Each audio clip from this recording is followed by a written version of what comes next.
Magandang hapon sa ating lahat at naritong ulat sa lagi ng panahon ngayong hapon ng Linggo, August 23, 2026. Base nga sa ating latest satellite animation ay habagat pa rin ang siyang umiiral sa buong Luzon at nagdudulot nga yan ng katamtaman hanggang sa kung paminsan-minsan ay malalakas na mga pag-ulan dito sa may northern at central Luzon. Samantala, meron nga tayong tatlong bagyong binabantayan sa labas ng ating Philippine Area of Responsibility.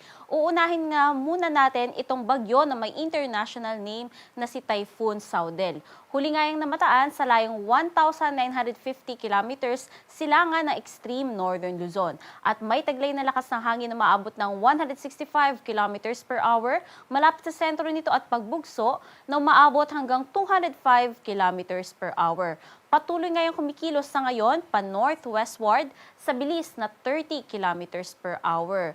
At ito nga si Bagyong Saudel ang inaasahan nating magpapalakas sa ating habagat. Kaya naman, aantabayanan natin mamaya kung ano ba yung magiging pagkilos nito sa mga susunod na araw.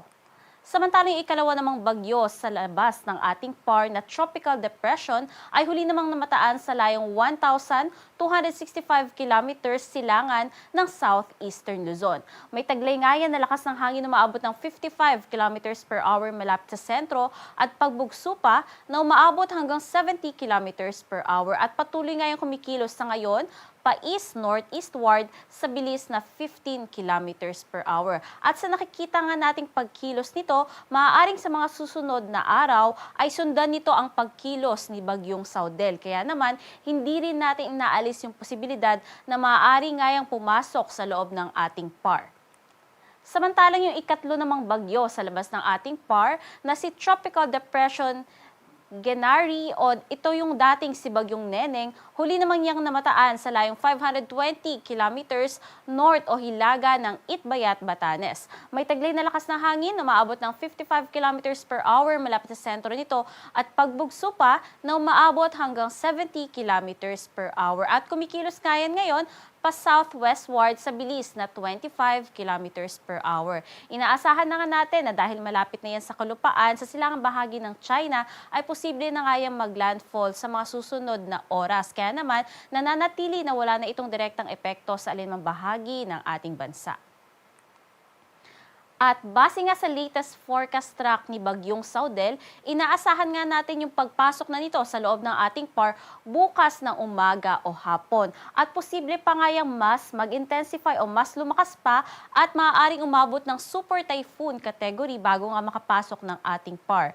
At dahil nga gigilid lamang yan sa may ating Philippine Area of Responsibility, posible nga na pagsapit ng Martes ay agaran din ang paglabas nito sa ating PAR. At inaasahan din ang posibleng muling paghina nito at pagbalik sa typhoon category habang binabaybay ang hilagang bahagi ng ating Philippine Area of Responsibility.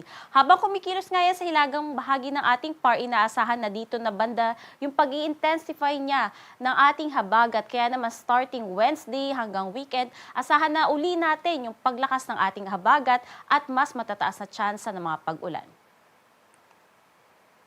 At sa magiging lagay naman ng panahon bukas, asahan nga natin na dito sa may bahagi ng Batanes ay patuloy pa rin yung mararanasan yung mga pabugso-bugsong malalakas na mga pag-ulan na dala ng habagat.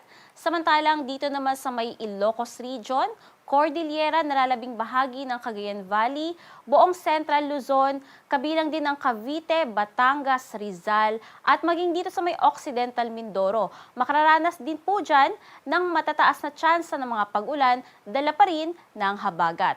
Sa nalalabing bahagi ng Luzon, naapektuhan pa rin yan ng habagat, ngunit asahan lamang yung tsansa ng mga pulo-pulong mga pag-ulan. Agwat ang temperatura dito sa Tuguegarao, aabot ang 27 to 32 degrees Celsius, Metro Manila 26 to 30 degrees Celsius at sa Legazpi 25 to 32 degrees Celsius. At sa lalabing bahagi naman ng ating bansa, asahan lamang natin na magiging mainit at maalinsangan yung panahon at andyan pa rin yung tsansa ng mga pulo-pulong mga pag-ulan, pagkilat at pagkulog na dadalhin naman ng localized thunderstorms. Agwat ng temperatura dito nga sa Cebu at Tacloban na abot ng 27 to 33 degrees Celsius sa may Zamboanga, 25 to 34 degrees Celsius at sa may Cagayan de Oro, 26 to 34 degrees Celsius. At dahil nga sa patuloy na epekto ng habagat, magiging significant pa rin yung mga pag-ulan dito sa may Batanes na kung saan aabot ng 50 to 100 millimeters. At yung ganitong pag-ulan, maaaring magdulot ng mga localized flooding and landslide. Kaya iba yung pag-ingat sa ating mga kababayan dyan sa Batanes.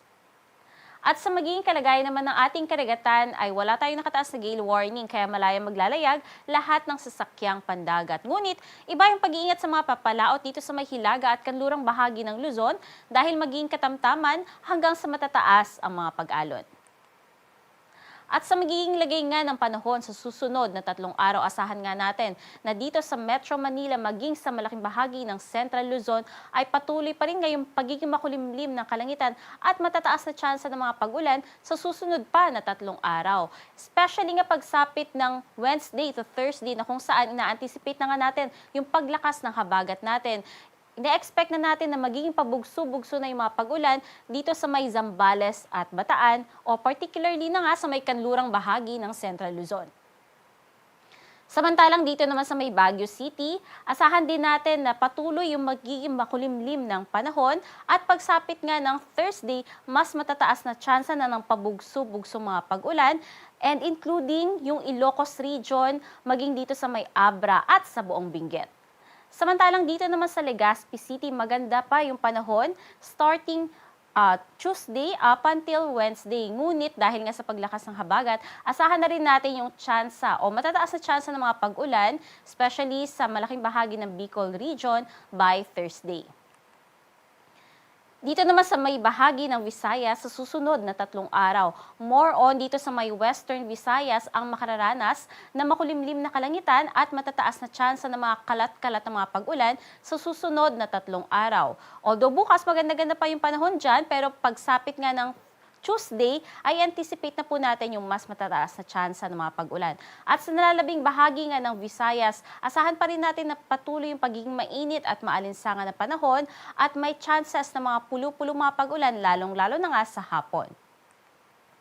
At kung mga pag-ulan naman ang binabantayan sa may Luzon at Visayas, init naman ng mga panahon ang nararamdaman sa may bahagi nga ng Mindanao. Kaya i-anticipate po natin na susunod na 3 araw magpapatuloy pa rin yung mainit na at malinsangang panahon sa buong Mindanao. Kaya naman mag-ingat po yung ating mga kababayan sa matataas o peligrong dala ng matataas na heat index.